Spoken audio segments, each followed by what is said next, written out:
Boston, Miami. Let's get this shit. Wow, look at that, look at that. Look at that break off, right.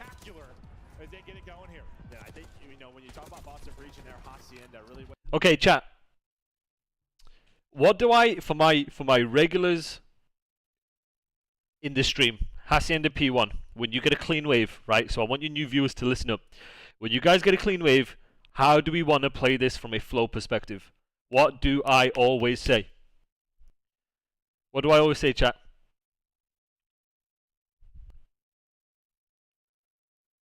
Bump, refill, block. Okay. I like that. Good answer. Take pressure, hold open control. Secure P2 spawns. So in this situation, Flogents, you don't need to secure P2 spawns. You ain't going to lose them. But from an ideal end goal perspective, guys, how do we want to play this? And I will explain to you for my newer viewers what we want to do. Couple more answers, guys. What are we thinking? Map progression, but what specifically about map progression do I always preach? For P1 in particular. Come on, guys, can we remember?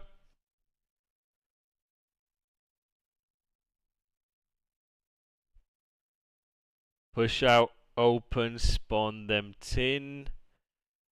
You're new here, that's fine. Free life, refill through open, layer. Yeah, so, yes, gravity, fantastic answer.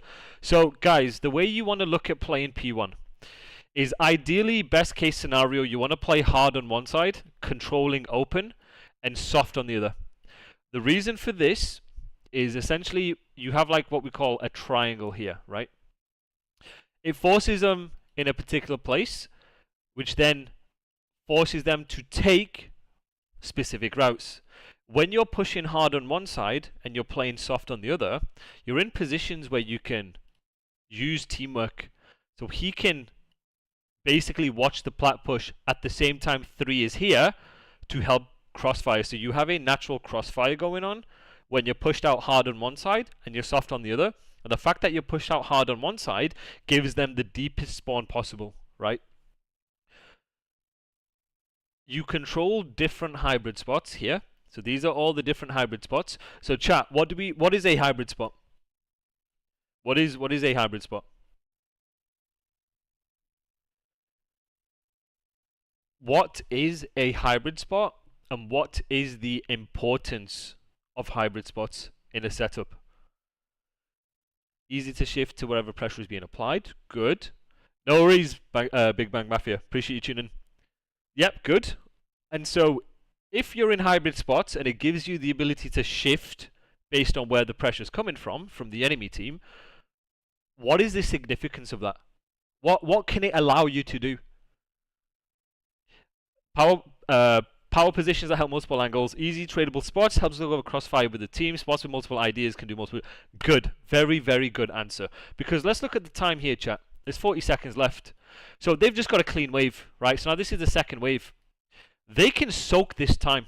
They can let the game come to them by pushing hard on one side, soft on the other. They can play time, funnel them through a particular place. In this situation here, they'll have to take routes. You're then on a micro level playing positions that help you guarantee the first kill of the next wave or use your free life of that next wave. And then, because you know exactly where you're spawning them, you then know exactly the timings of the enemy, and then you know who's spawning up in what order. You can then chain a P2 by letting the game come to you, by cutting them where you think they are going based on where you're getting them spawning. So, very good answer. In this case, they have open control. So essentially 4 will refill time. The other guy will spawn up and he can refill in this hybrid spot. And then based on 2 and 3, they can shift in either direction based on the timings, based on predicting and anticipating what Boston are going to do. This is end goal, end case setup. Communicate the gaps. Then they have P2 rotation. So this is a very, very good job from Miami here. What you're focusing in on is sort of their subs. When Persians Either or is fine. Look at number one. Refilling. What I would have, to be honest with you, my only gripe with this is I understand here that Jose has an SMG. I get it. I wouldn't mind him refilling time. Super playing this. You're not locked in after we egoed my text. It's like he still plays this. Number 3 is still plat. Last guy spawns up. He can refill here. They can basically shift over on either side. That would be my preference. Now, I get why Super's playing time, because he has an AR, so he's trying to put himself in a position, but I think either or would have been good here.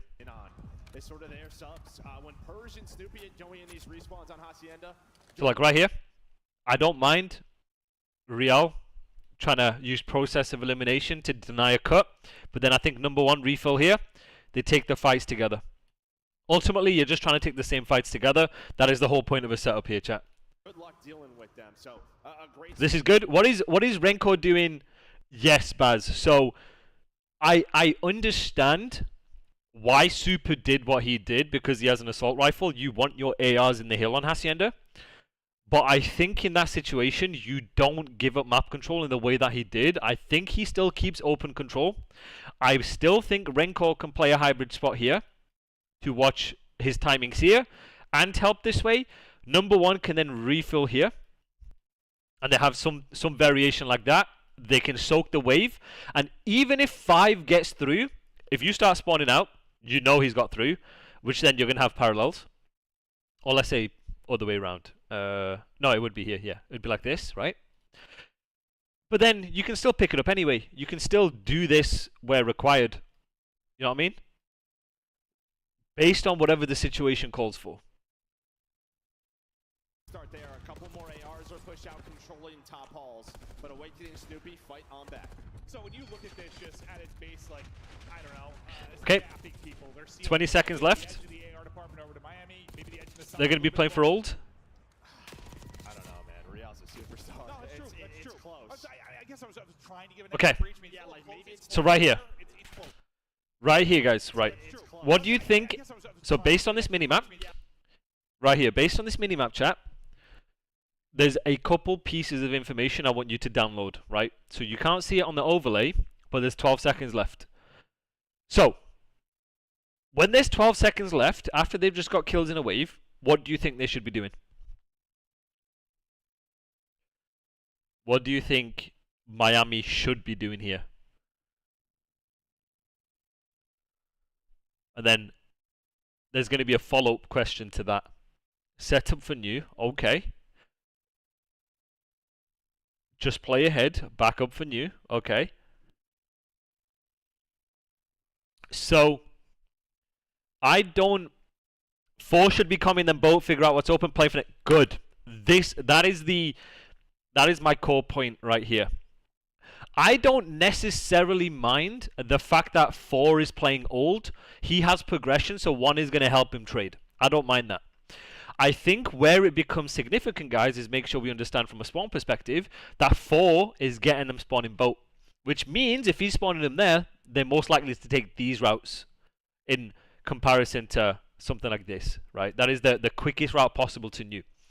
So then right here, he needs to make sure he's communicating, and I need you guys to make sure you're communicating this. Your positioning is very important to the macro aspect. Number 2 then plays the front. Number 2's tweaking about the left, when 4 should be saying, hey, we're going to be spawning at least 1, potentially even 2 boat side, right? He should be playing for front, because that is the quickest route possible to new. Because Boston, if they take the quickest route possible to bank front, then they have new time and they can play from time, rather than trying to shift towards the left. Oscar Draken, you've made it? Yeah, but you're only 14 minutes late. And then the last guy, based on where he's spawning, can then pick up whatever is open in this situation. Yeah, like maybe it's there. So like he spawns here, right? Versus here, versus here, versus here. That means, hey, they're both sides. They have progression on both sides of the map here, right? So that's where 3 can be like, okay, I will pick up well, and then number 2 is going to play info front. If number 2 played info front, I'm I'm pretty sure he denies that timing. So he spawns here for a reason. He spawns here for a reason, so you know there's pressure on this side of the map. 17 seconds, he's going to play for new. One's going to play for old. Yeah, so right here, chat, I'm pretty sure if Super commits to watching front, based on where he's spawning, remember, chat, your spawn tells you exactly what's going on, or at least where one person is, maybe two based on if you get the middle spawn. He could then have denied that time and got the info. They would have played for him, and then when he spawns up here, he can refill wherever's necessary based on where the gaps are.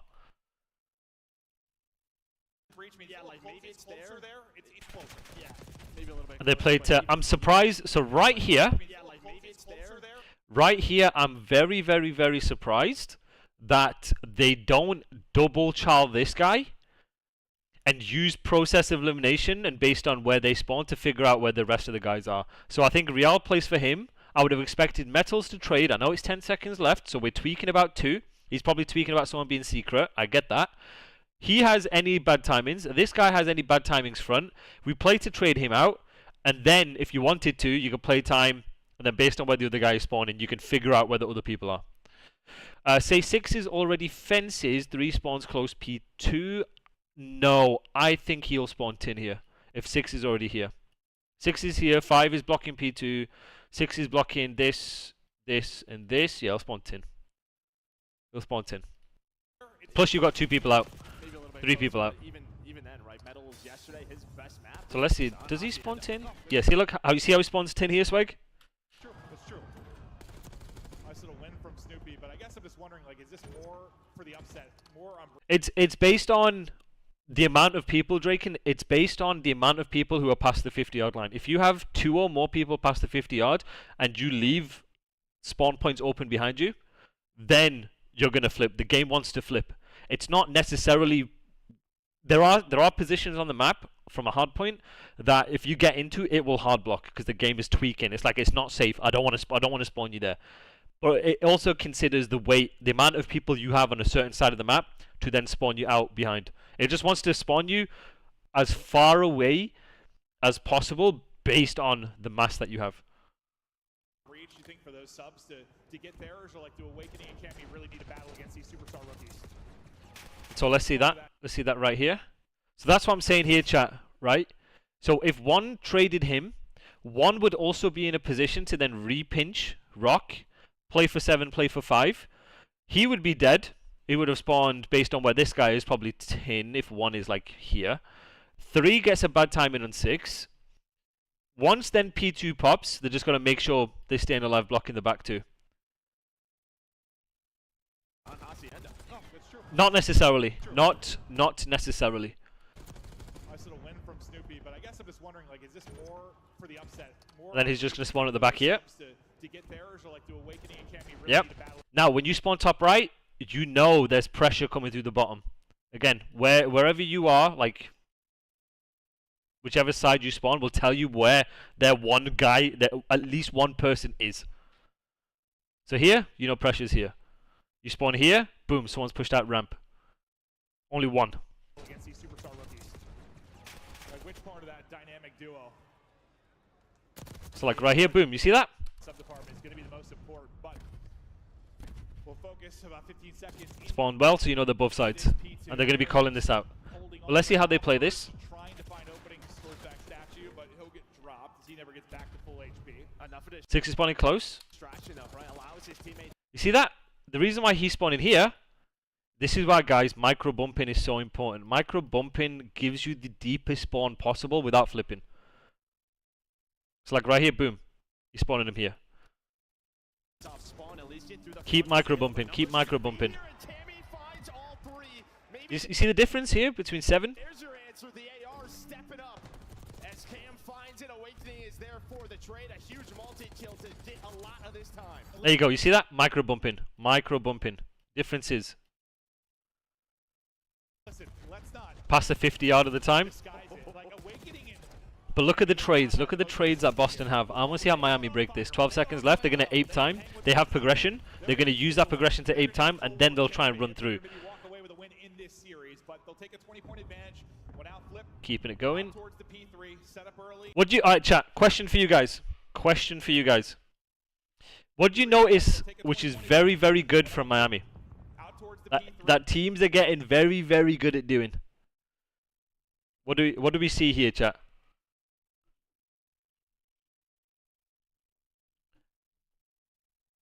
What do we reckon? Taking longer routes to get spawns as a team, rotating together hive mind. They 8 pushed out early for cuts and 6 maintaining pressure. So I'm not looking at it from Boston's perspective. I'm looking at it from Miami's perspective. When I meet Hex on Saturday, nah, you're good.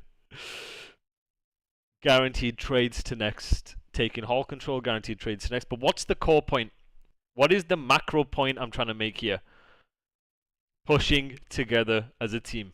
Now, obviously, certain decisions you make will be more efficient or more optimal than others, but you see teams are getting good and better at doing this on rotation. The reason why this is so important for Miami is you guys have to realize they have scrap time, right? This is a 3 versus 4.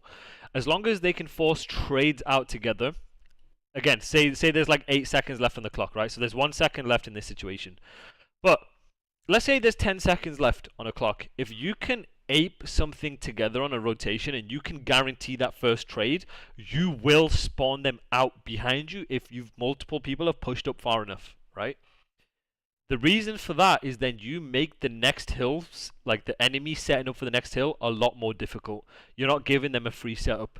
You're then mitigating the advantage that they have. So this is really good from Miami, aping together while 3 is trying to play for any scammers. Now, to your point, whoever said that earlier, Draken, yes, this is good. I like the fact that he's picking this up first, right? He's the first guy, so he's filling in the furthest lane or the hardest lane relative to the new hill, right? And they'll flow around that. And that's why you'll see teams will try and play for mid control together, like some variation like this. I mean, some variation like this, basically something like this. Maybe this guy's a bit more passive, just so they're in positions to trade, and they're controlling plat as a hybrid spot when P3 pops, because if they have an option. If you want to spawn him garden, they can turn around. So he's office. He's not in the bottom of the stairs, so he's in office. He can turn around and spawn trap. They have plat, they can cut. Or, if he wants to and they make kills, he can back off and hard block. And then spawn him lobby side when you have well pushed out. I mean, if you have mid, you'll spawn him slightly deeper here. Based on where everyone else is, you can spawn him in either of these 2 locations. You have options and you have the ability to do either. But this is really good initially from Miami. Okay, chat. This is fantastic from Miami.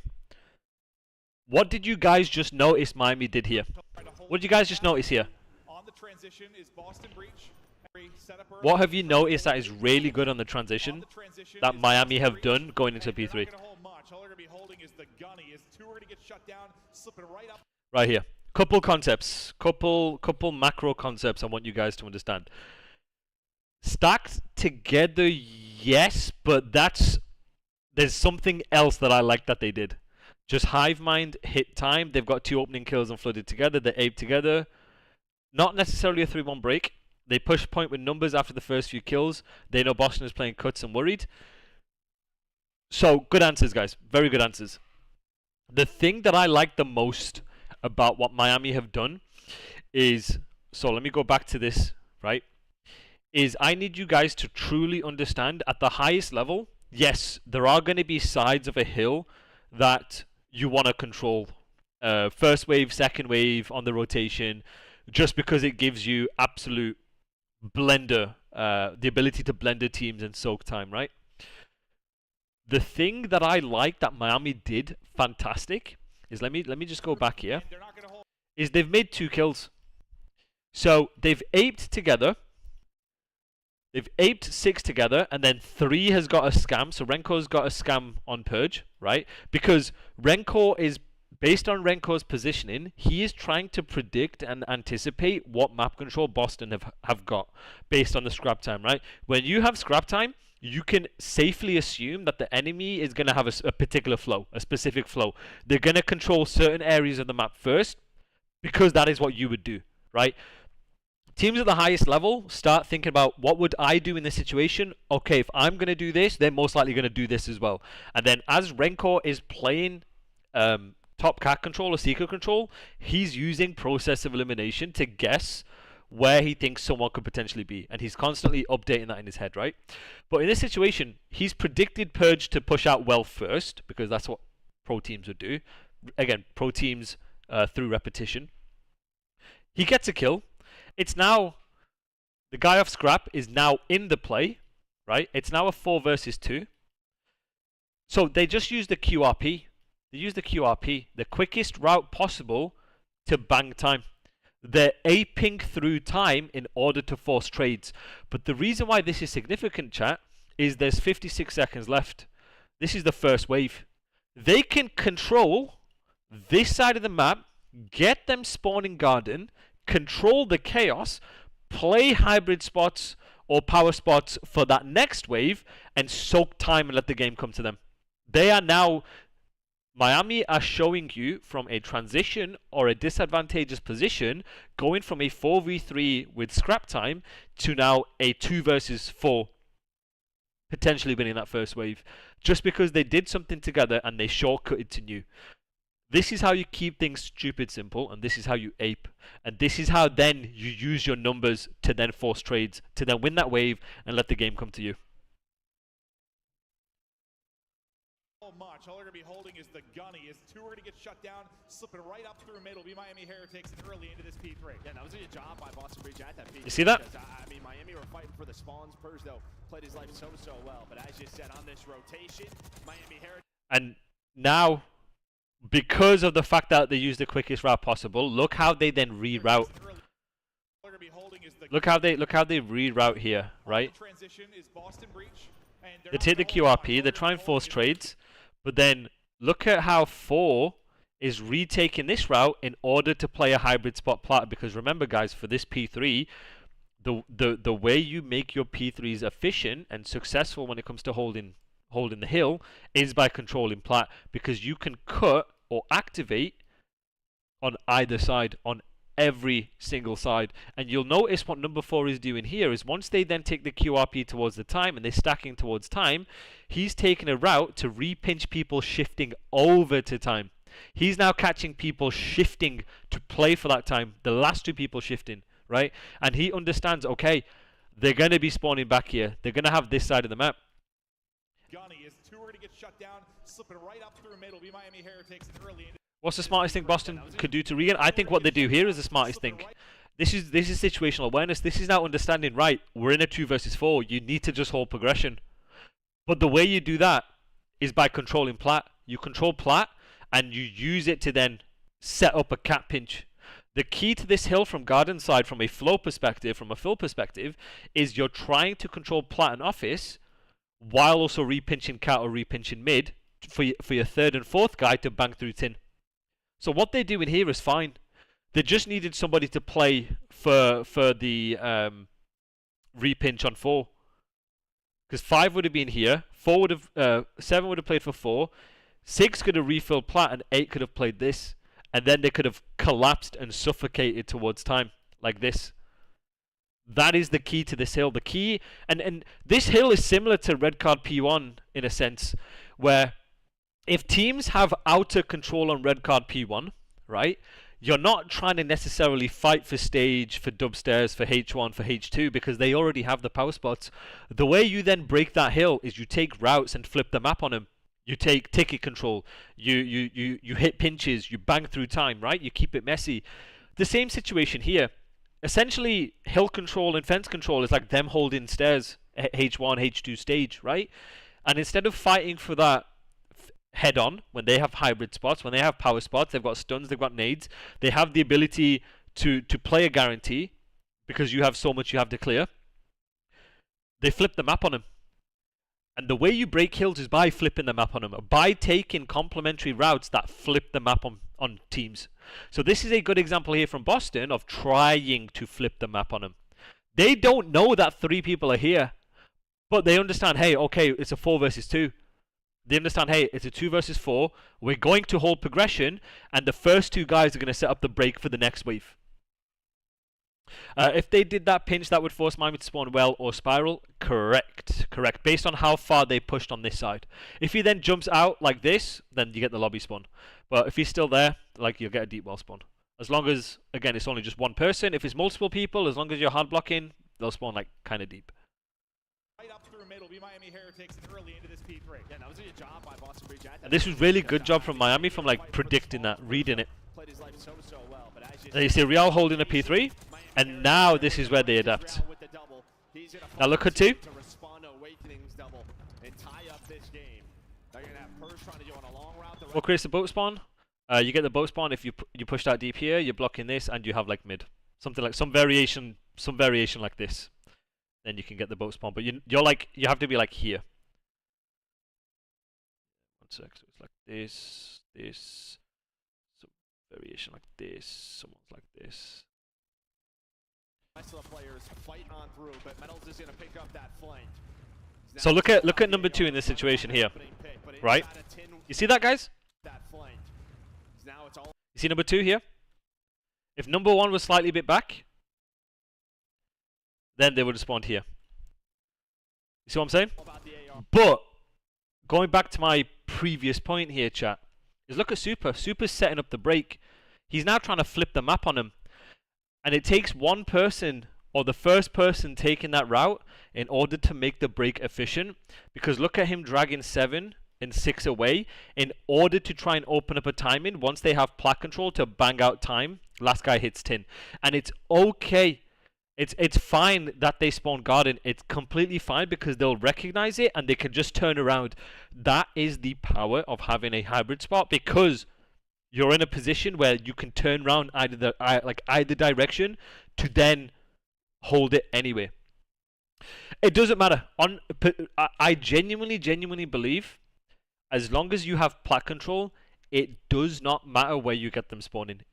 A pro team for most hills, right, should be good enough to understand what power spots or hybrid spots that they need to hold in order to soak time from either side.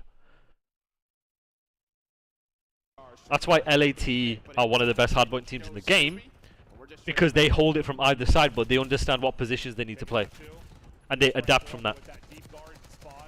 Obviously now, this is for the first 30 seconds, when there's like, say, 60 seconds on the time, and it's slightly different when there's like 25 on the time. It doesn't matter, Mafia.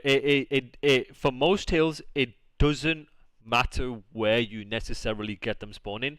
For most hills, obviously Vault P4, you want them to spawn. It doesn't matter if you spawn them mid or spawn them elbow. You just don't want them spawning at the back. There are slightly favored sides. I think for P3, for me, I think the well side is slightly more favored because it gives you the ability to repinch and hold plat. But again, I just think they're both equal, to be honest with you. Like, some sides are gonna be slightly more favored to soaking time, but on this game there isn't like super crazy or super dominant sides, except for like a couple hills.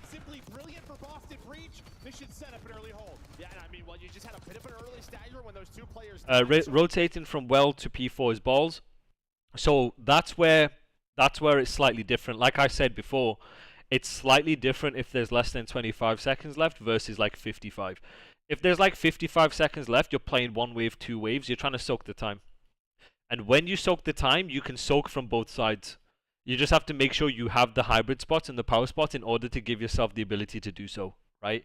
And again, that's where some hills will have slightly more favored sides.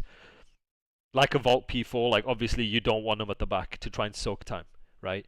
Vault P3, if you get gun side, you can soak a lot more reliably than from the art side, right? So some hills are, obviously there is going to be a dominant side, but Then when it gets to less than 25 or like 30 based on where you spawn or kills, whatever, then you can determine, okay, playing ahead, where do I want them to spawn on the rotation?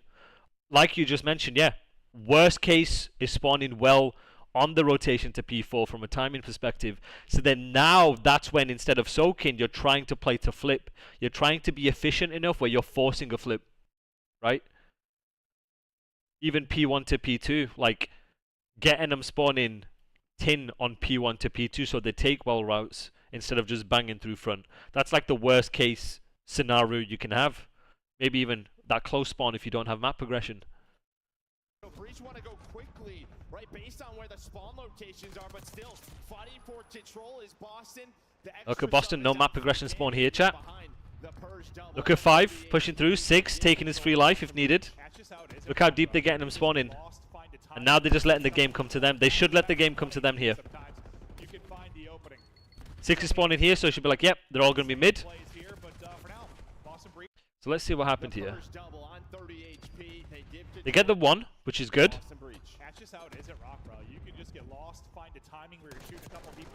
I mean, I'm not sure how they end up losing this, you know.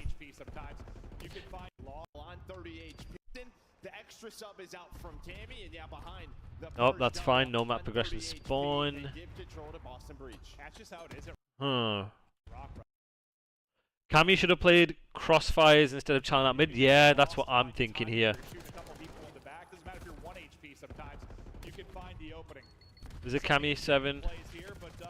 Was Purge? Yeah, I think if Evan let the game come to him a bit. So right here, if they play the corners here, then they have to slide through. Essentially it could be like some variation like this. So he's turning around watching this, he's turning around watching this. Some sort of variation like that. 6 is then refilling. That could have worked. I don't think Evan chows out there, to be honest with you. I think they need to set up a crossfire and let the game come to them. 5 go off time spawn and bump one of the guys in time. So that's what I'm also thinking too. So 5 go time off spawn and bump one of the guys in time. So I'm thinking here, right? I'm thinking 5 gets closer to time here. I don't mind this though. I don't mind the fact that he's letting the game come to him. I truly don't mind this. Because he gets 1, that's fine. I just think then 6 has to refill through time. They let the game come to them. They have to like crossfire something here. I don't think they go out challenging. They need to buy time. Because then 6 is in a position where he can nade and stun this. He can then help take Charles. I'm in my apartment in Texas. But they're in a bit of a sticky situation here. Because I think he hesitates there. So this is no map progression spawn. He keeps running forward. Yeah, he's going up. Taking top. Every single time, bro. Yeah, that's what I'm thinking here.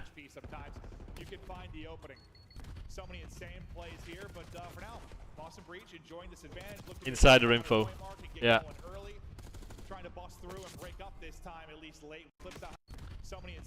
6 towards...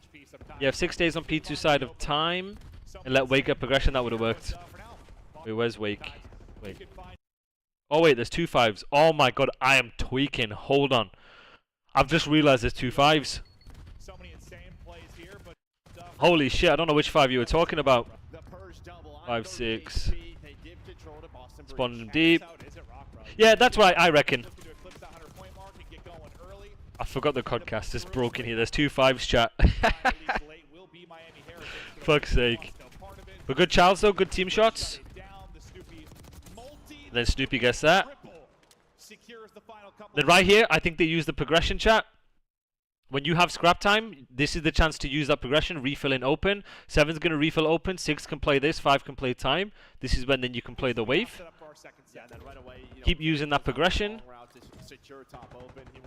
Yeah, see, that's the slight issue here, chat. So 5 needed to play his life right here.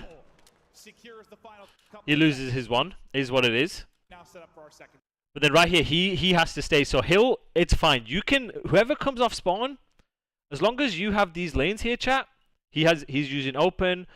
I mean, hell, if 5 is quicker, he can repinch. 5 can go back to Rock and take Charles. You could do either. In my opinion, this is the hill where if you can try and get map control first, so like right here, chat, right? You try and get map control first.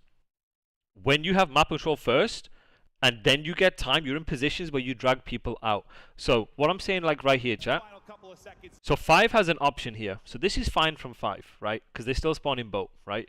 5 has the option to deny any timings Rock, so he can repinch it, or he could do this based on what he thinks. I think either is good, Slothy. So I think here either is fine. I don't think he's necessarily the issue. Now, when you have scrap control, you need to make sure you're refilling where the progression is. So 7 refills open to where the progression is, right? 7 can play here, he can play the kill, he can push up slightly aggressive if he feels like he has a time in. I don't necessarily like 5 repinch. I mean, 5 can repinch, but you just gotta make sure, like, I mean, if 5 is gonna repinch like this, I'd rather 7 stay alive here. I'd rather 7 play safety net here, 6 play safety net here. 5 dives, it's okay. He's still gonna spawn, like, based on where these guys are, probably like here. And then they get time. I don't think you should force time in the case that you give up map control, personally. We now set up for our second set. Then right away. But how do you compute all these effects whilst mid-game? Easy. Communication, mini-map, flow, game plans, repetition. It's all repetition. So based on where he is, spawning P2. So then this is like the issue, right? So then now, when you give teams, like you see here, Miami have done really, really well, is when you give teams hold control on either side, you're basically a shooting duck. You're shooting fish in a barrel. And if Big Wake was in a position to keep watching this and at least play the wave, play the kill, he would have killed number 2. He would have spawned up close. He would have then refilled time, and they would have had map control. This guy would have been Rock. This guy would have been here.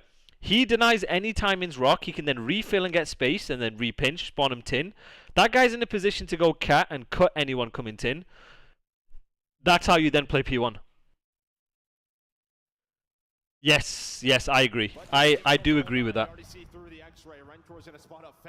Sometimes, and you're gonna see this. You're gonna see this in a clip tomorrow, based on Skyline P2.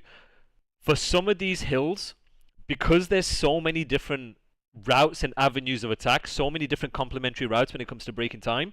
Sometimes, if you don't have map control, it doesn't make sense to play from time. To give you an example, is like Skyline P2, right?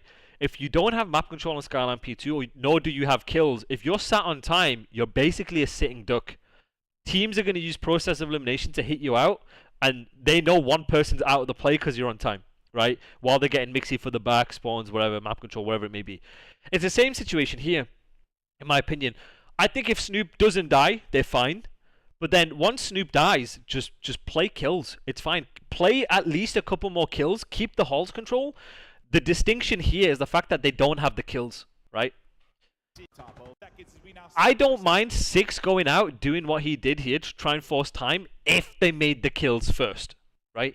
Because they don't make the kills first, they're giving up map control for Miami to then set up a break. And the way Miami set up the break is the first guy's taking a route.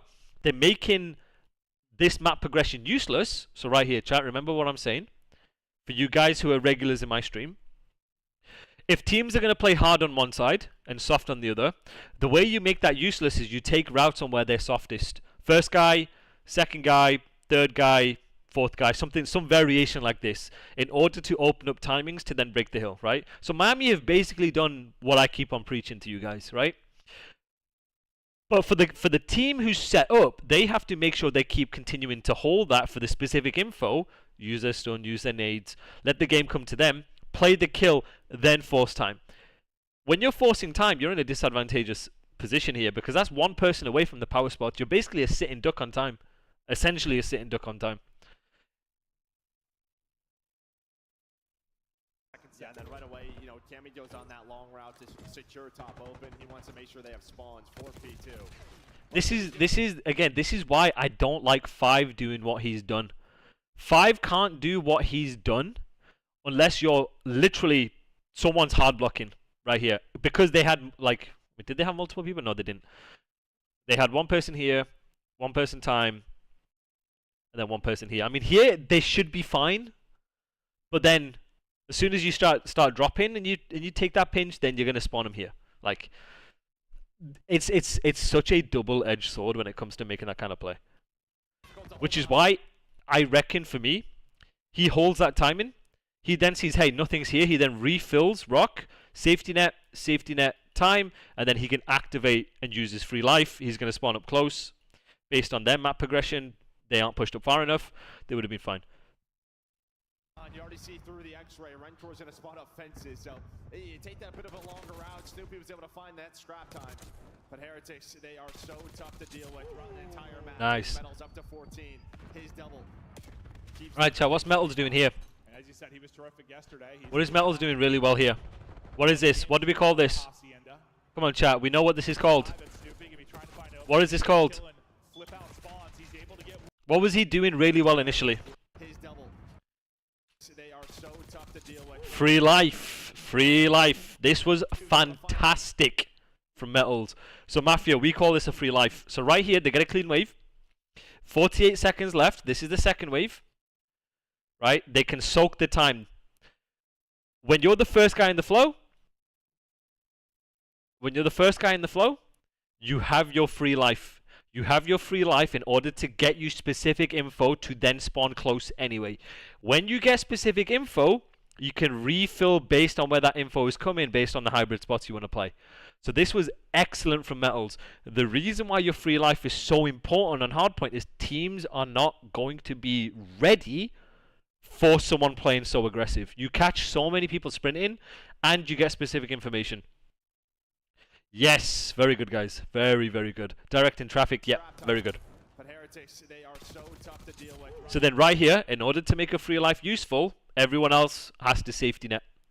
You can't double scam, basically. And based on his positioning, Metals is going to be saying, hey, they spawn in boat. And once you know they spawn in boat, you know what routes they're most likely going to take. So right here, 3 should be shifting over. Or, I mean, it's either or is fine. I really don't care. I think I would have liked it if he's playing for that while 2 is here. But I really don't care. And as you said, he was terrific yesterday. He's doing that again here on the Hacienda. But the only issue I can see, there is a world where if 2 repinches this and you have someone P2 like this, you're going to spawn him well behind you. So it's either or. It's either he plays passive and this guy plays for any overextend, or what they do here is this guy plays aggressive and this guy plays to hard block, because now you have 2 people out. So it's very important. Your communication is very, very important here. And you see Renko playing for it. Super gets that specific info early. They know he's playing for new. Bounce that communication off Renko. Renko is going to pick that up. They know where the gaps are. They know, again, this is why specific information is crucial. This is why playing with confidence in your hybrid spots, in your power spots, is very important, because it sets up your teammates. Super's doing his 25%. Instead of chasing number 5 like you would in ranked, he's trusting number 3 to play for that. That's what I just said. Yeah, if Renko's P2 like this, and as long as Super's backed off like this, then they're not going to spawn well, right? Because look, number 1's pushed out far, but everyone else is behind the 50 yard. But now, if Renko's P2 like this, and then 2 is banging like this, then they're going to spawn fences behind you. Again, this is the concept of playing hard on one side and then soft on the other. Like, you play hard on one side and soft on the other. Yeah, Super has to back up more. Yeah, it's either or. You can't do both. And if you do both, you got to make sure you're adapting and predicting it in the moment. But that's how you keep the game controlled, right? One guy has a free life, the other 3 guys have a safety net. Number 5, that's Snoopy. Gonna be trying to find an opening, maybe get a kill and flip out spawns. He's able to get one. Gets a little help from his teammates. Nice. He won't be able to get away, but do they get the spawns? They don't. So they get the hard point time, but Heretics still going to be spawning back statue. That was a scary moment. I thought maybe Boston Breach had the flip. Yeah, and I love that. Right here, 16 seconds. What should they be doing here? Everybody's eyes turn, and now, well, you have the double fives for Boston Breach. Both taking routes. Snoopy through the water. On the other side, it's Purge again. That's where he was last P2. Look at number 2 here. And now that opens up a timing for 5. So like let's watch this again, right? So right here, 20 seconds left. So this is a tough situation for Miami. The reason why this is a tough situation for Miami, guys, is look at the time, right? 20 seconds left. This is a sort of like a no man's situation. Is you don't want to give them an entire 20 seconds, but now you understand if you go for this 20 seconds, there's a good chance you're going to flip. Very worst case, you'll flip out completely, get parallels, or best case, you'll slow spawn up if you get a clean wave. This is such a tricky situation. So right here, you'll have someone filling in for you, right? Which is good. But then now you're in a situation where Snoopy does a really good job of taking his timing to try and get to the back. Now there's 17 seconds left. Now you could argue, well, if someone comes off spawn here, they should play the left. It's just such a... I hate this situation so much because it's like if you then chow for ult and you die, you're flipping out. But then if you give them 20 seconds, they then set up a team push and you die anyway, you're flipping out anyway, regardless. Yeah, point time, but his teammates as well. He won't be able to flip out spawns. So like right here, and it all stems from this. It all stems from Renko not killing Snoopy here. Exactly. So this is what I want to highlight, right? This is a situation, chat, that doesn't and isn't shown by the scoreboard, because I want you to notice his arrow, right? 20 seconds left. Look at Purge taking his timing to try and get through, to try and flip and play ahead. Look how annoying he's gonna be. Right? And this is how you set your teammate up, right? And this is what's not shown by the scoreboard right here. Because now look at him, he's got to the back here. He's taken his timing under the risk that Miami could have picked it up earlier, and if he dies, it's a +1 on his death. He takes that risk, right? These best players, like a lot of these selfless players, a lot of these high IQ players, have a degree of risk that they'll take. Right there was a risk for Purge to take that route, because Miami at 21 seconds could have easily refilled this first, right? And then re-hit it from time. That's what I would have suggested, is someone take a well route to then hit time anyway, if you're going to hit time, right? Something like this. Miami could have done that, and Purge would have been dead, and then it would have been 13 on the scoreboard. But then you'll have situations where when you take that risk, especially for a money hill, especially for a hill where it's very difficult to flip because of the layer, because of the spawns, and very easy for teams to hold, he's flipping them out. He's taking that risk to flip them. And he's got to the back. He'll get one, drag 3 away, set up Snoopy for a timing to kill Renko, and then they'll use that progression to get to time, potentially spawning him well if he's not in a position to block, or even further out boat if Evan's in a position to block both. That's where he was last P2, and well, he's behind Super, and now you're gonna go. See that? He dies, right? So Evan has gone 1 for 1, right? So on the scoreboard, he's got a 1 KD, right? But the fact that he's taken this route to open up for his teammate, P1 is still active, for 6 to then re-pinch where needed. I need 5 to hit the back here. To then spawn 2 of them out, to then still spawn in, which tells you someone's around this side of the map based on where he spawned. These are things that the scoreboard won't show you, right? These are things that I think JCap mentioned on Twitter during champs. Like, you look at Purge's arrow, you look at the routes he's taking, when he's taking them, the degree of risk, and how he's setting up his teammate. You can't show that on a breaking point card, right? These are things then set up your teammates, and now Snoopy is +2 based on that, all because of one play. Now it's gone from a situation that Miami would have had a full setup and potentially a full 60, with Boston spawning out here, with Miami having a full setup, to now Boston giving themselves a chance from having P1 scrap to now holding P2. On rotation, it is up to Metals. I don't know if he's going to expect this, though. And to then highlight, to show Purge even more love, he understands his responsibility on the flow. He pulls out a third AR. LAT do this as well. They pull out a third AR. Based on where he's spawning, he knows someone's putting pressure on this side of the map. He's then refilling. Look, he's coming off spawn. He understands the situation. He understands what his spawn means. He understands his priority in the flow. He's now playing and predicting someone to play for the back at 53 seconds during the first wave. So not only has Evan used a sub, taken a risk, took a route, blocked 2 people out to then get 1 kill, drag people away in a setup to then open up the game for Snoopy. He then spawns up, reads the situation, understands what he needs to do.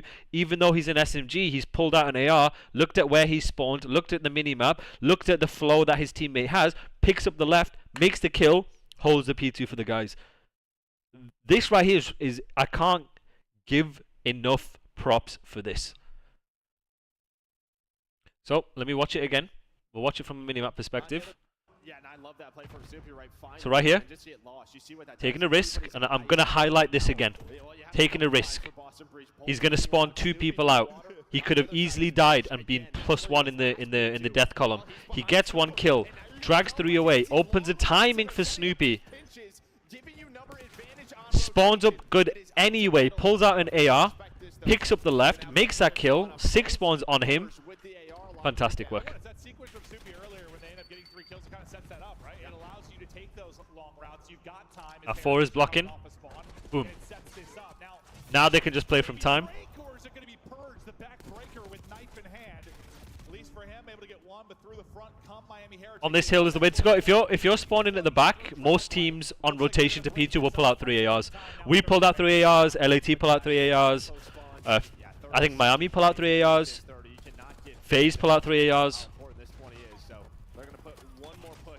So the reason, so like right here, the reason why you want 3 ARs is there are so many hybrid spots and so many power spots in your flow when you're refilling time, or even when you're picking up lanes at the back, some variation like this, where it's just so many good AR from a micro perspective, so many good like AR gunfight positions to give you the highest percentage chance of winning. And then when you're refilling through time and you're trying to fight, if you know teams are spawning either here, which then they're going to take lobby routes, potentially even this based on the time, you're in positions to play for it.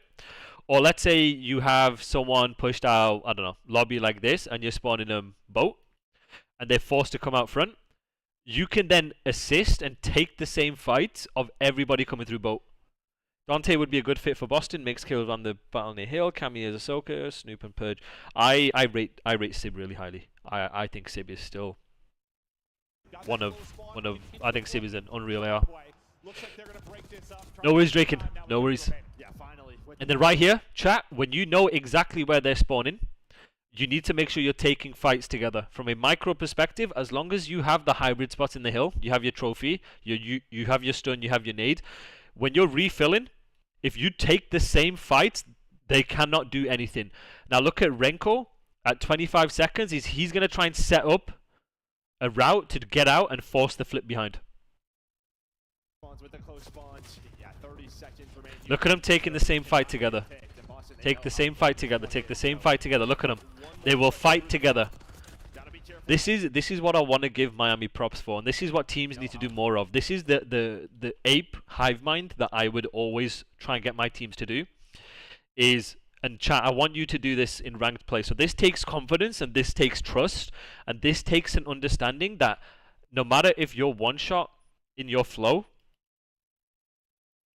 right? If it's something like this, I don't care if you're the first guy. If you have numbers, or you get the first kill of a wave, if you know exactly where they're spawning, you know exactly what routes they're taking, you know what routes they're taking, who's taking them, and then you know the timings of such routes. Once you get specific info with your stun, you stun here, you nade here, you know, say, hey, I see 3 people. As long as you play confident together, and you take fights together from these hybrid spots, and you do this together, and you take the same chals, you're going to win the wave, right? And this is what Miami are really good at. Miami are really good, and this takes confidence and being selfless of understanding where the pressure's coming from, using your utility and fighting together off that. They will take the same fights. He's taking the same fight. You're trying to basically neutralize the same person.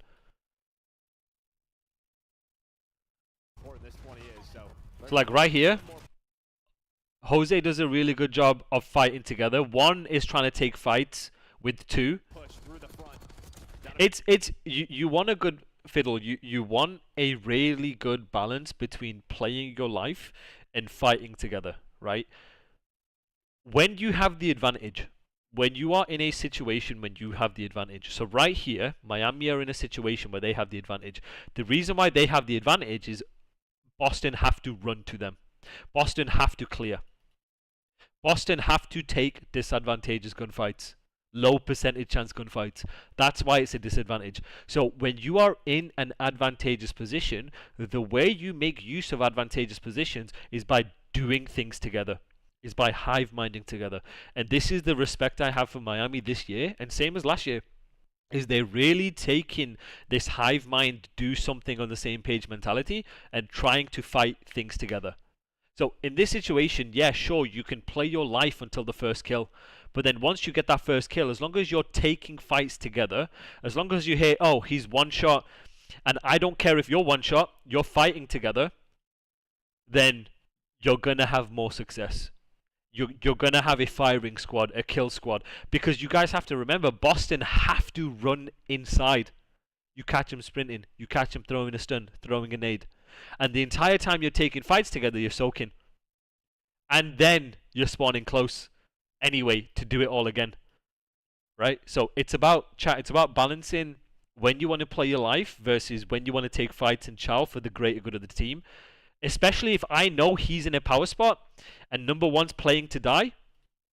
Boom. Easy. Easy hold. Be careful here, though. You can already see number 3 in Rentor. He's pushing out. Well, now 5 in a row for Real. And you see taking account what's at stack? What do you mean? Now on rotation, you have 2 hills in a row where you are losing it. There are a couple of players on a spree. You're into your... Oh, what's at stake? Yes, yes. So... It's taking into account what's at stake, but most importantly, you're taking into account the goal. Yeah, what's good, that checked. You're taking into account the goal. Like, what is the goal of your team? What position are you in, right? You know Boston have to take Charles on time. You know where it stems from where they're spawning. If you know where they're spawning, you know what routes they're gonna take, or you can predict what routes they're gonna take. Process of elimination. Quickest QRP, quickest route possible.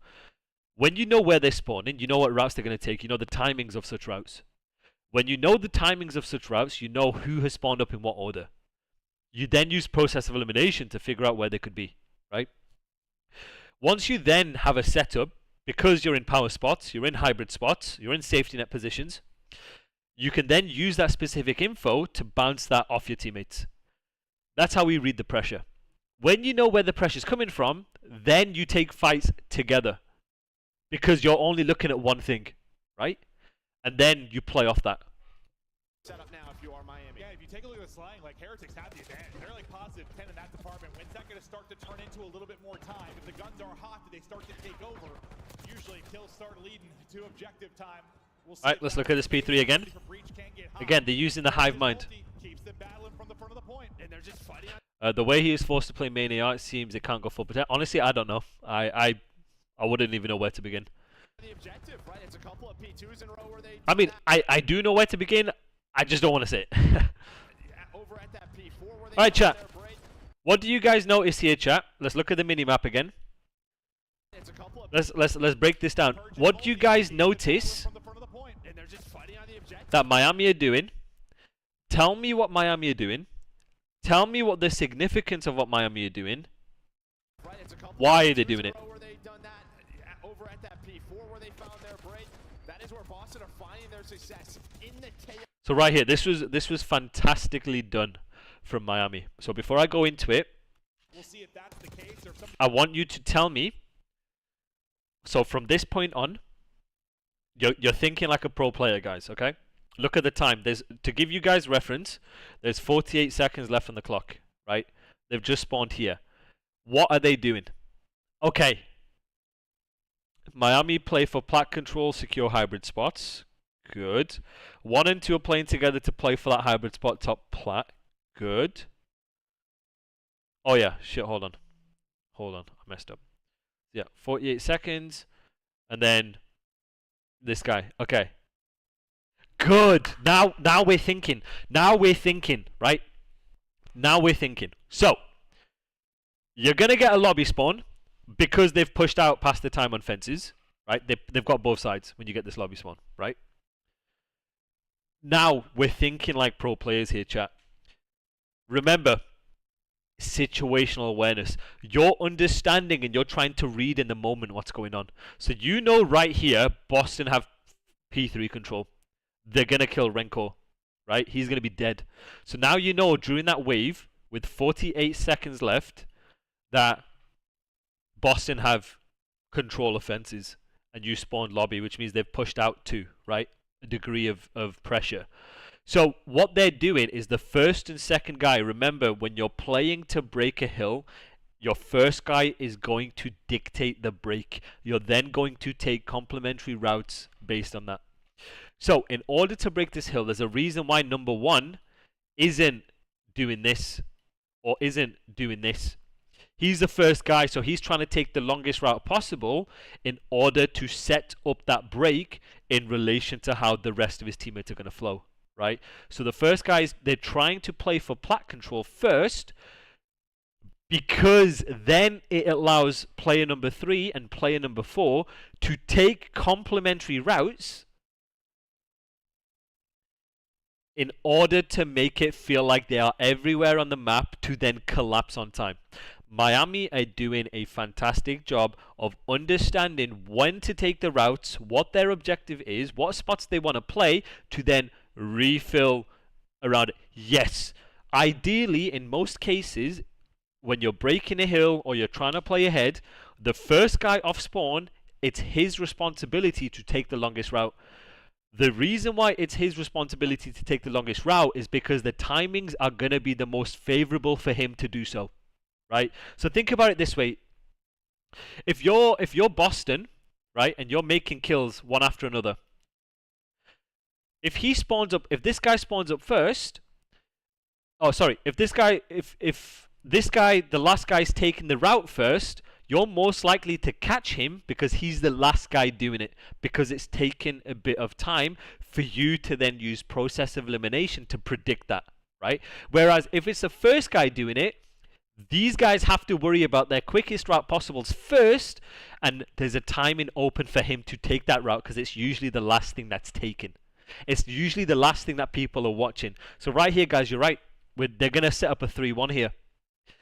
First guy takes the route, we set up a 3-1, we then collapse on time, and this is very, very, very fantastically done from Miami here.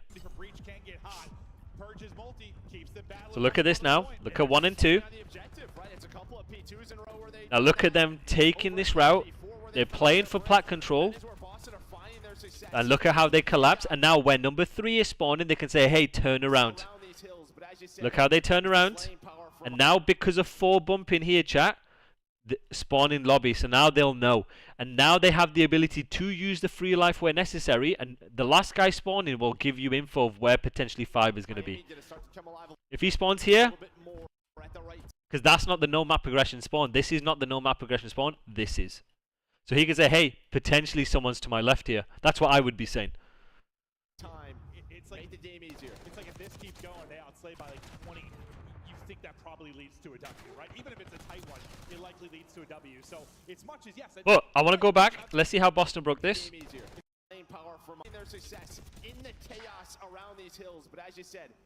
Chat, I'm not even gonna say it. What are Boston doing here, which is also very good? This lane power for Miami gonna start to come alive a little bit more at the right time. It's like the game easier. It's like if this keeps going, they outslay by like 20. Think that probably leads to a W, right? Even if it's a tight one. Come on, chat. Same again. Same again. right? The concepts still remain the same. It's about understanding what situation you're in, what's going on around the map, and how you can set your teammate up. So look at this right here. Again, giving Evan so much credit. First guy off spawn. He's taking the route. He's taking the route, the longest route or the hardest route to fill for Miami, to take a time in, to then play for plat. They'll then load up somewhere, and exactly the same that Miami have done, Boston have done the same. This is quite literally, it looks like it's exactly the same here, chat. So right here, there's a reason why, chat, that Purge, the first guy in his flow, the first guy in this conveyor belt, hasn't decided to just bang out time. Because he's taking the couple extra seconds to take the longest route in order to set up his teammates so they can collapse on time. This is even though the route might be slightly different, this is the exact same concept that Miami have done to then break this P3. So now, he's going to take a route, take a timing to play for plat control. So when Purge plays for plat control, remember guys, he's holding progression. He's holding a progression spot. By him holding a progression spot, it allows the rest of his teammates to fill in complementary lanes to take the fights together based on where the info is coming from, right? Then they force trades. Then that's how you be efficient, right here. On these hills, but as you said, is this lane power for Miami going to start to come alive a little bit more at the right time? It's like make the game easier. It's like if this keeps so you see this here, good job. Gets the first, now it's a 4v3. 4v2. Chat, what do we want to do in a 4v2? Tell me. What do we want to do in a 4v2? I don't want you to write it. I want you to use a fucking emote. What do we want to do in a 4v2 when it comes to Breaking Hill? Just use an emote. I want no words. No words. Yeah, just keep spamming that shit. Yes, good.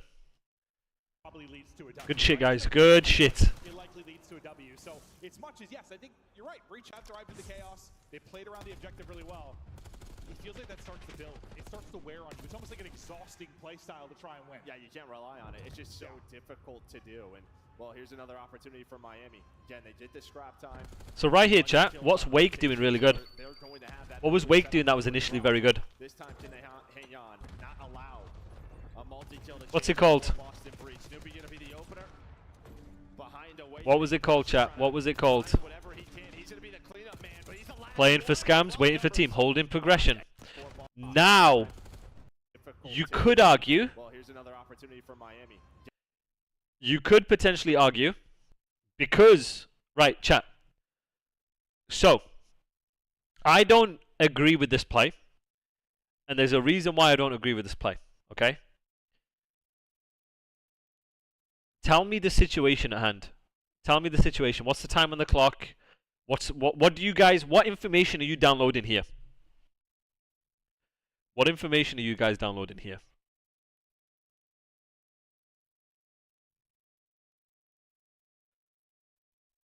What do you guys see? Come on. No map control. Okay.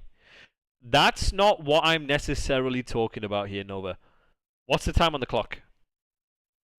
So, what information are we downloading here? Give me all the information that you see here, right? So, Awakening has progression P2, right? What's the time on the clock?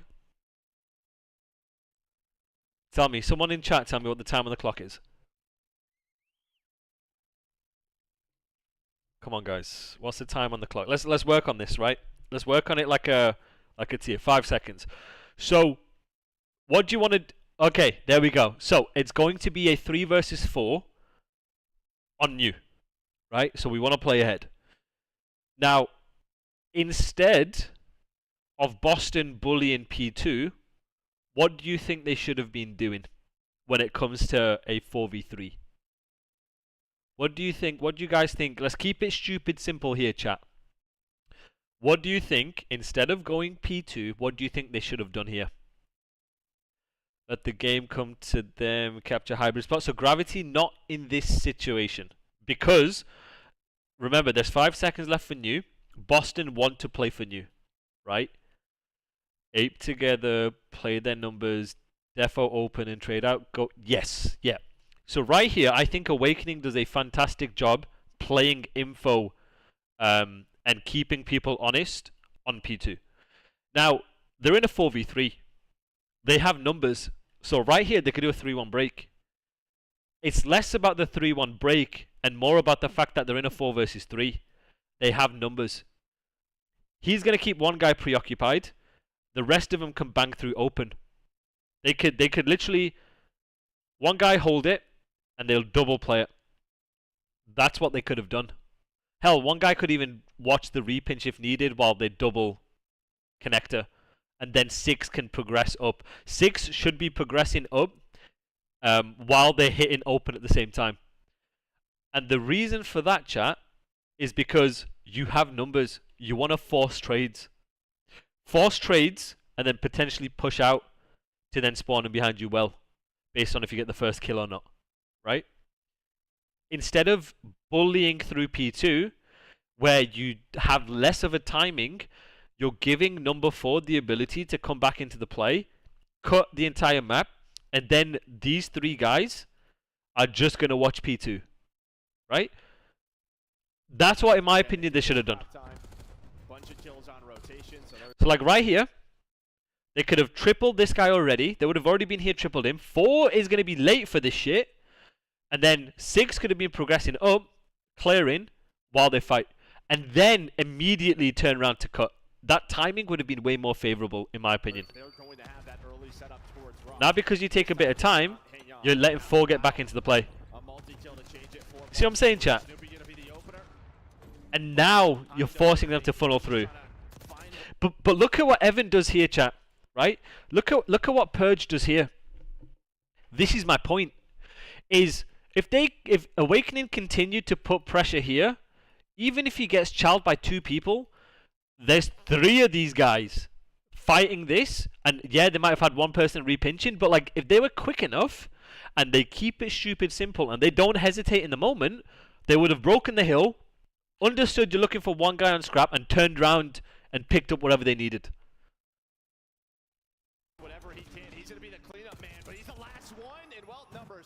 Behind again, Riao, who's on a 5 spree. Yeah, that's one of those cleanup guys that, yeah, you get the bailout, you get the triple, and suddenly you flip the map on its head. Not going to happen there. Nice. Good job from Jose here. And they just fight together. As long as you fight together, you're fine. Now you just keep fighting. Keep fighting, keep fighting, keep fighting, keep fighting. There you go. For your college courses?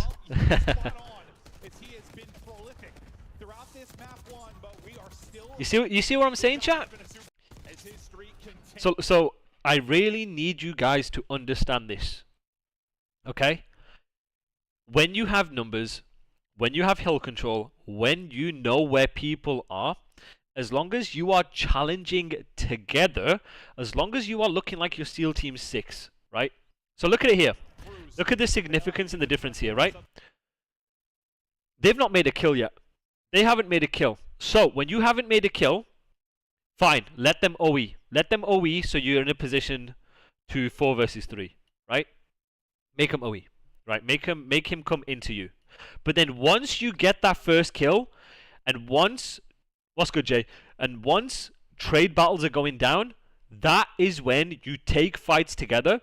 And I don't care if in this situation Jose is one shot. If he kills this guy, you're fighting. You're fighting to set up your teammates behind you, and you're doing it together. That's where teams whose pacings are more closer together and are faster have success on this game, because they're taking the same fights together.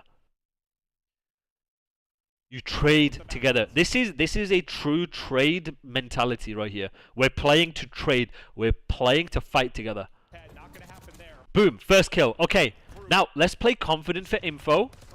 You're in these spots to buy time. You're not hard challenging. You're buying time, and then you can fight together. You see what I'm saying?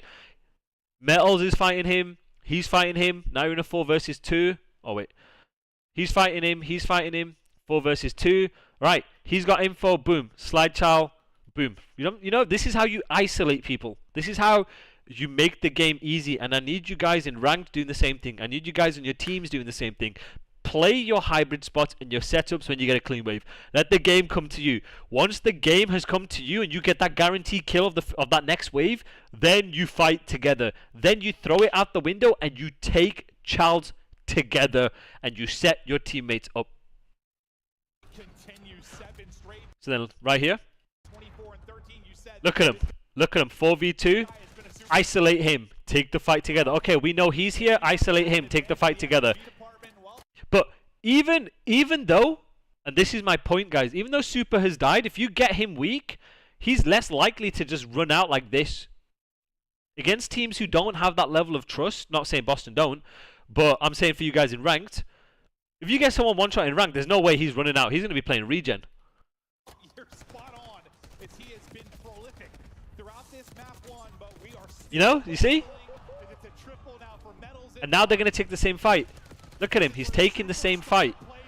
It doesn't matter in this situation here, chat. Look at Metals' health. This is what I want to show. Look at his HP right here, okay? 100. 48, right? He's still going to chal 5. He's still taking a chal on 5. He's not laying down, baiting number 3 here. He's not laying down, playing his life. He's still getting active. He still wants to get active in case number 3 dies and he gets the guy one shot so he can trade. Plays will happen as Metals taking face. And this is what we talked about, right? At some point, are those bailout plays going to continue to happen? You're still very much in the map, though. Not being selfish. Exactly, Echo. This is not being selfish right here, chat. Around 30 points. On rotation, you find those skills if you're breached. So alright, let's see how Miami break this. Okay, taking the routes. You spawn here for a reason. 2 minutes, and he's got the Hellstorm to work with. We'll see. You see number 3 taking the route? Come into play. Nothing called in yet. Snoopy was big in the route department, positional department. That's fine. They just need to keep him off the time. They're in a disadvantage here. They just got to keep him off the time here. That's fine. Is 4 going to take a route? Awakening frying right now. Wow. Awakening's frying here. Alright, let's see how they play this. Okay, 4's taking the route. 1's going to take a route. This is a great stretch until I curse them right into the ground. 3 are going to drop. Cam going to be the last guy up. Yeah, now look at the spawn. That was actually, I want to watch this again. I want to watch how they played this again. The lead changes Lumen down 10 and looking to take over. Now shutting it down, playing around the point. You could, from a mini-map perspective, Awakening gets out to 5. from a mini-map perspective, you could have argued, hey, number 4 do this. Number 1 can refill if he needs to. You know, something like this. You could argue, right? That's just nitpicking. But look at how they play it. Even if they don't stick to the game plan of the flow, I want you guys to look at how they played it. What do you guys think is so good about this? So, chat. What do you think is good from Miami's perspective about this? Someone give me an answer here. What do you think is good? What do we see? What do we see from a mini-map perspective? There's 2 things that are good. From a macro perspective and a micro perspective, chat. What do we think is good here?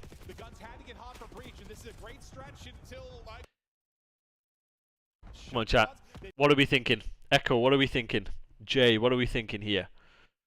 What is good from Miami's perspective? 3 and 2 group up and push open. Clearing office their holds for progression. Other 2 can route to con together. Pushing together to get progression. 2 and 3 ape together. Good. Good. Very good. Right? So look at them 2 aping something together. Right? Because they're clearing. They're using anticipation. They're using prediction. They're using process of elimination to figure out exactly where Boston are going to be. Or have a general idea where Boston are going to be. Now, from a micro perspective, meaning from a individual perspective, what do you think is good about here? What do you think is good about here? What do you think is good about here? There's 2 things. There's 2 things that was good about here. Take open space, push 2 and 2 for trades. Good. Now, I want you to think of it.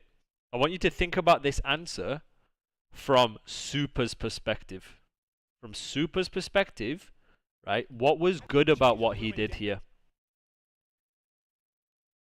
1 is taking a route while attention is across the map. Super help progression. Good. Yes, Echo.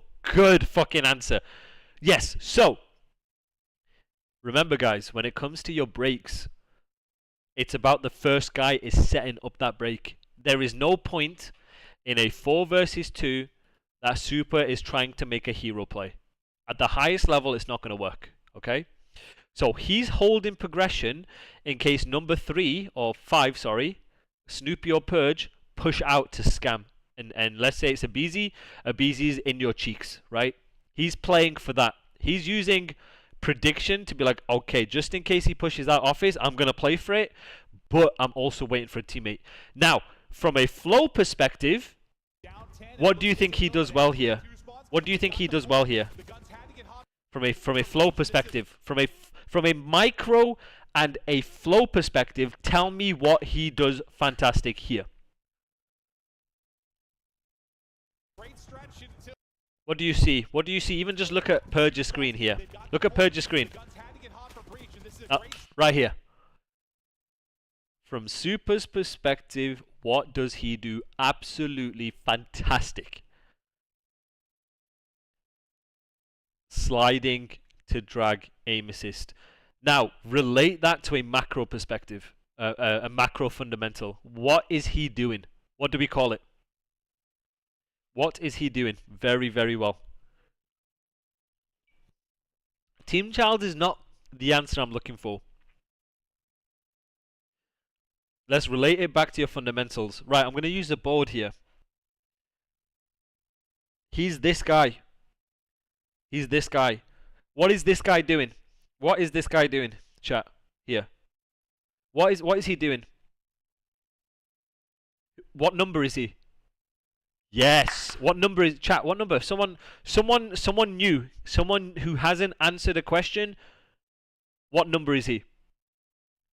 Someone who hasn't answered a question. Someone new. I want someone new answering.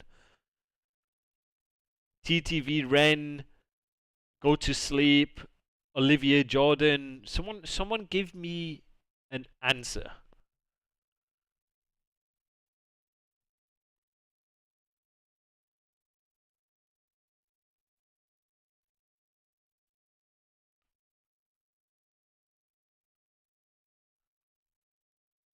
If they're even still here. Jose, answer the question. What do you think Super does fantastic here from a macro perspective? From a macro perspective and a micro perspective. I swear I'm not going to continue the locker room unless you answer. I won't do it.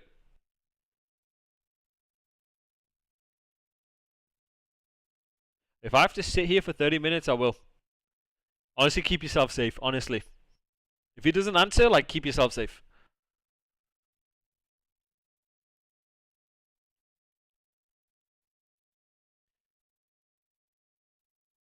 Dude, that's fucking crazy, dude.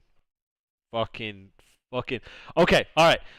So right here, Jose, I need you to answer this, right? So from a macro perspective and a micro perspective, right?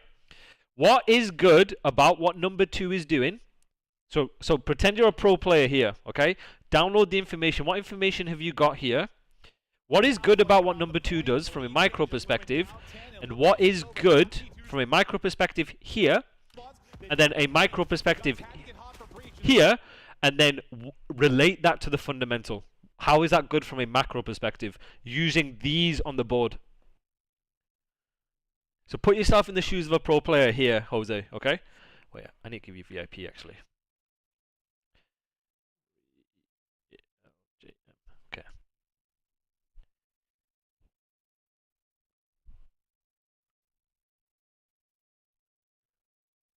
So OG plays, you can answer this too. So you and Real can answer this.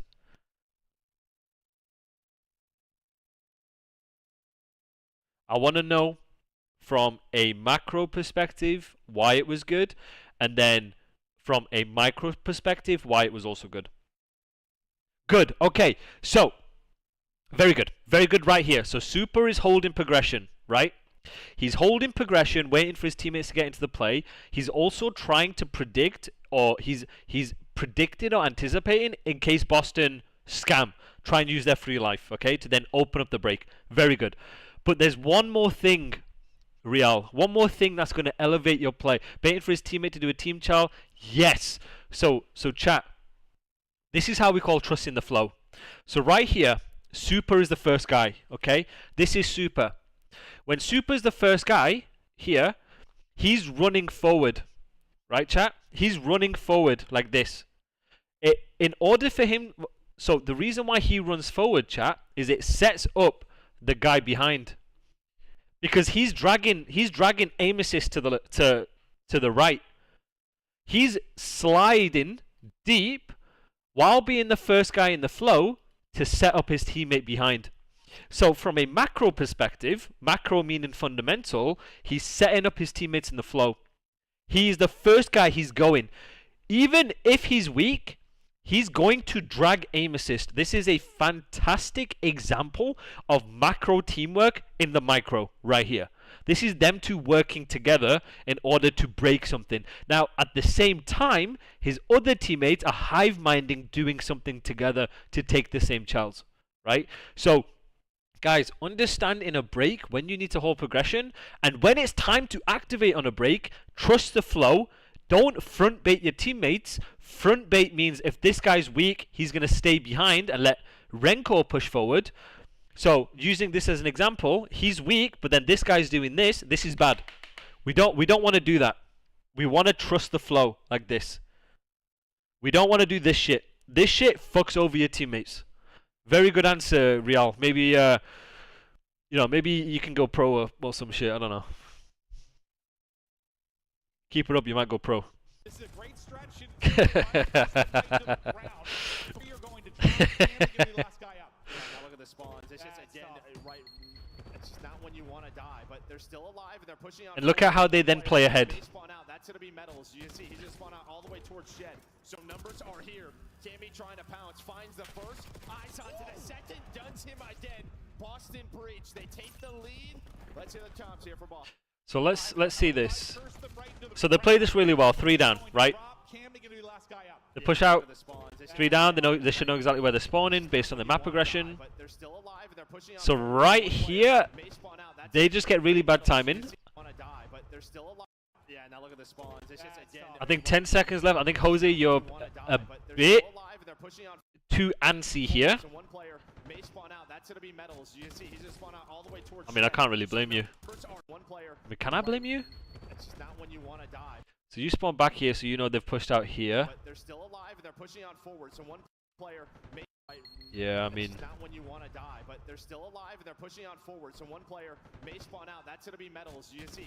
He spawns out. It's slightly nitpicky, but I would probably even say just play a bit more passive lobby. I'd say play for even spiral control here. You get out, play for spiral.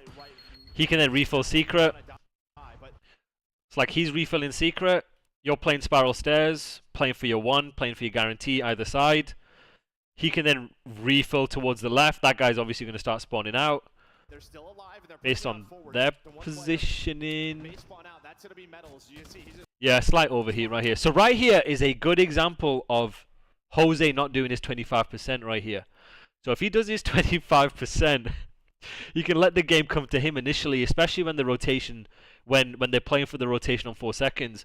This is how he can play either these positions, let the game come to him, and then bring his teammates into the play. Especially when kills haven't been made. I think this play's okay if kills have already been made and you know where people are. But because kills haven't been made, you have to play your guarantee and deny any bad timings. And buy time. Hey, man. You know, you could be the best and there's still, you know, things you could do better. I just think right here, for this next wave, because there is 10 seconds left, and they did, and the kills haven't been made after that, right?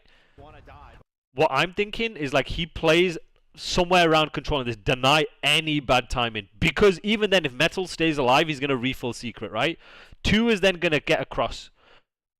He's in a hybrid spot where he can help either side.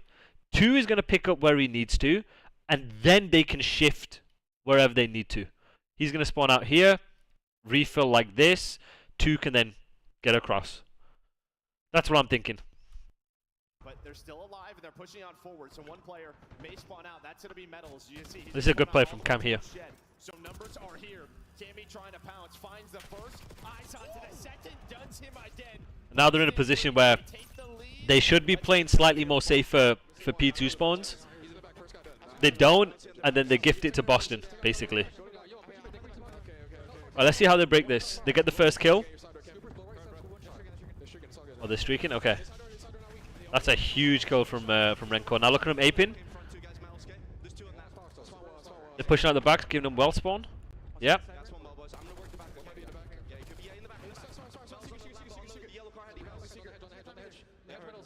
ST instigating. We'll listen to the comms after. He's going to call out both sides. They have to hit a side here. This would have been so good. By the way. Alright, chat. Comms aside. Comms aside, why was this good from Miami? Chat. Now put yourself in Miami's shoes. Alright, what are you guys reading from the minimap here? What are you guys reading from the minimap, chat? What do you see here? Someone tell me something. What does, okay, so you get a well spawn. What does a well spawn mean? Just keep it simple for me. Yes, both sides. Now, if you know enemies are on both sides, what should you do? What should you do?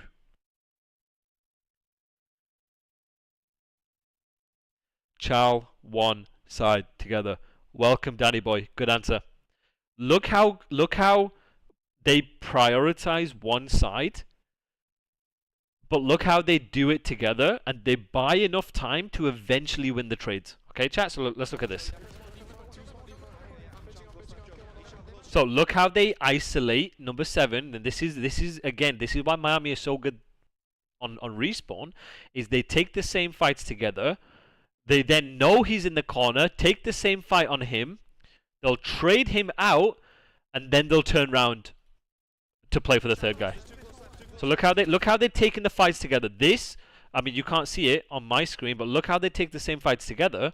SEAL Team 6 here, SEAL Team 6, and then they'll turn around to fight based on the info.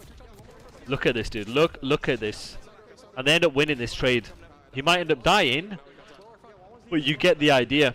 At the end of the day, chat, as long as you keep it stupid simple and you do something together, you give yourself the best opportunity to win. Bro, I'm telling you, chat, Osama would have still been alive if Miami were trading over him. Actually, no, he wouldn't have been, because he would have died first. Actually, no, that's insane. Actually, let's not talk about that.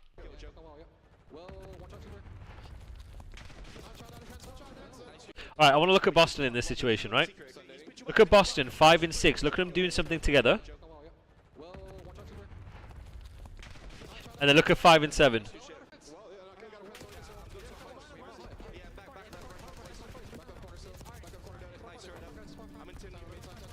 Look at this, guys. Look at this. Look at 6 playing plat. Hybrid spot. Osama is P2. Okay. So let's look at this again. Look at the fill. Look at the fill order. Look at what they're trying to pick up first here, chat, when it comes to breaking P3. So, Flow Vengeance, a hybrid spot, is a position or a power spot on a hill that gives you the ability to shift around to help your teammates in other lanes.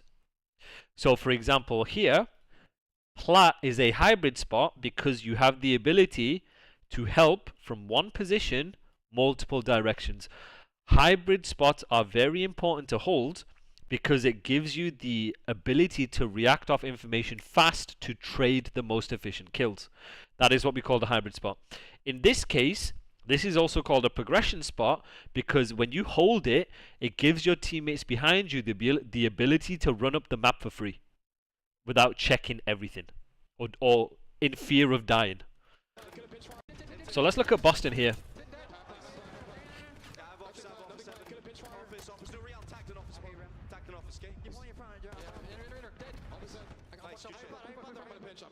So look at this pinch. Look at this pinch from Evan. Setting up the pinch. Multiple angles of attack when you're cutting, when you know exactly where they're spawning here, chat.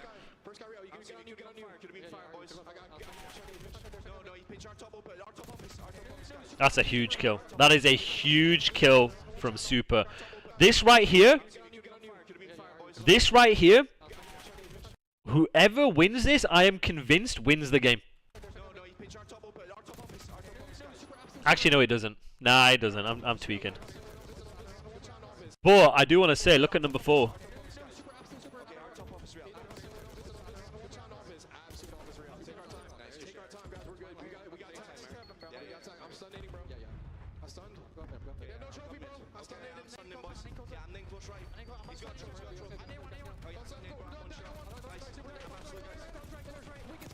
Oh my god. Oh my god. Hold on, this is what happened? Oh yeah, no, I remember talking with Preston. No, I remember talking about this with Preston here. I think Cammy should have like played it initially and then backed off and then they can refill while number fucking 6 is doing this. This was the moment. Yeah, cuz right here, bro. So right here, so this is the key moment, right, chat? This is the key moment. Right here is the key breakdown, right? So this is the game right here. Cammy does a fantastic job of breaking the hill, right? He gets 2. He is playing their side of time, which is going to give them the slightly, like, the deepest spawn possible, right? 5 gets the no map progression spawn because Miami don't have, like, Miami are dead, right? He hesitates. He hesitates in this moment. Now, whether it makes a difference or not, remains to be seen. But right here, in my opinion, if Cammy is playing his life and he makes them OE, 5 instant pinches, and then the other 2 guys hop up to then refill through time, they might have won this, in my opinion. So let's see how this plays out. So now it becomes, Snoopy becomes the first guy to now the last guy in the flow. And he would have been potentially like already here, maybe even like here, to help take fights if Cammy's making him overextend. Which then, if Snoopy hits that bottom route, he's shooting people in the back. Cammy's making him OE. They have to tweak for him. These 2 are refilling time. Any kill they make, they're potentially spawning him out behind them Lambos. They win the game here. This was a key breakdown right here of what Boston could have potentially done in hindsight. I just think if Snoopy doesn't hesitate, trust the flow, and instantly pinches it while Cammy buys time, they would have been fine.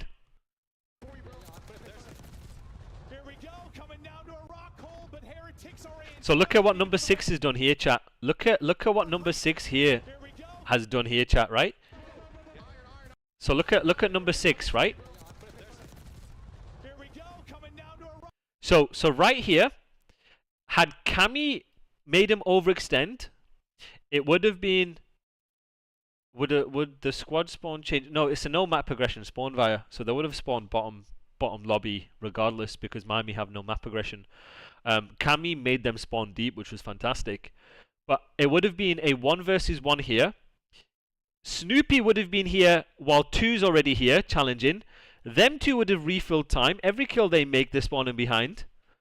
Boston could have potentially won had Snoopy, not blaming Snoopy by any means, but if Snoop just no hezzy repinches, trust the flow, and his teammates refill behind, and Cammy buys time and overextends and either listens to the comm or recognizes from his mini-map that he's on his own, they could have potentially won. Right here.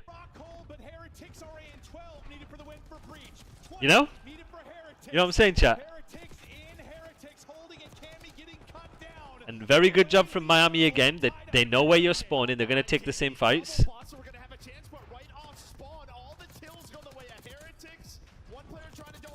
What a hard point.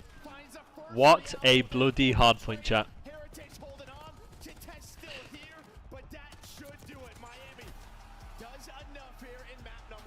Very. That would have, you know, if Snoopy trusted the flow and the pinch, he would have cut the second guy in the flow, killed him. Third and fourth guy would be worried about fire. They then refill through con. The two guys that they killed would spawn behind them Lambos. They take Charles. You know, the game could have been potentially different. Yeah. Purge, no, 100%. So let's listen to the comms again here, chat. I'm going to stop waffling.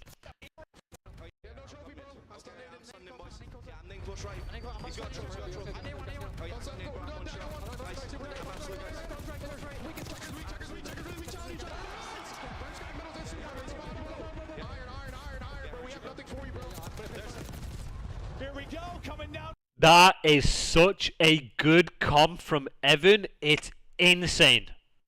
That is such a good fucking comp from Purge. Holy fuck, I love this guy. Chat, I love Purge. I don't give a fuck. I'm a Purge. After watching this map, dude, I am a big fucking Purge fan. Holy fucking shit, right? The fact that he said that, setting up his teammates, he's taking routes. This is the shit the scoreboard doesn't show. I fucking love this guy. I'm gonna say, hold on a minute. Hold on. Hey, chat, are we gonna, are we allowed to say that? Are we allowed to say that? I don't think we are.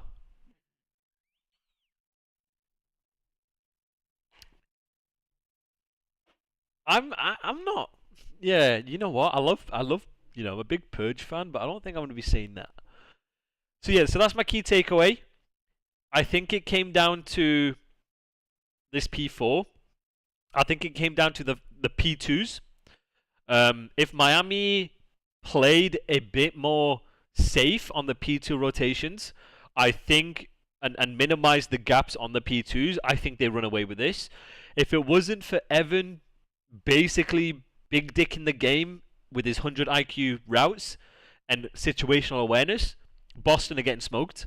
Not smoked. No, sorry. They're not getting smoked. The game wouldn't have been as close as what it was if it wasn't for Purge in quite a lot of these key situations, then Boston might not have been close to winning. Yeah, Cammy did. Did Cammy win that first gunfight? No, he loses this. Here we go, coming down to a rock hole, but Heretics are in. 12 needed for the win for Breach. 20 needed for Heretics. Yeah, but that doesn't really do anything after, you know, your entire team's dead. Heretics in, Heretics holding, and Cammy getting cut down. Away we go, all tied up. Does he back up? Here we go, coming down to a rock. Yeah, he does. Heretics are in. 12 needed for the win for Breach. No, he doesn't. 20 Okay. needed for Heretics. If Cammy, that's what I'm saying. If Cammy backs up here, so this initially is good, right? Because he's spawning him slightly deeper, right? Spawn him deeper here. This is good. This is good. After he sees him here, yo, slide back, slide back, slide back. The initial play to micro bump is fantastic. I love micro bumping. Once he sees super, he doesn't take the chal. He backs off. When Purge is saying, "Iron, we have nothing," let them come to you, because then, in combination of Snoop taking this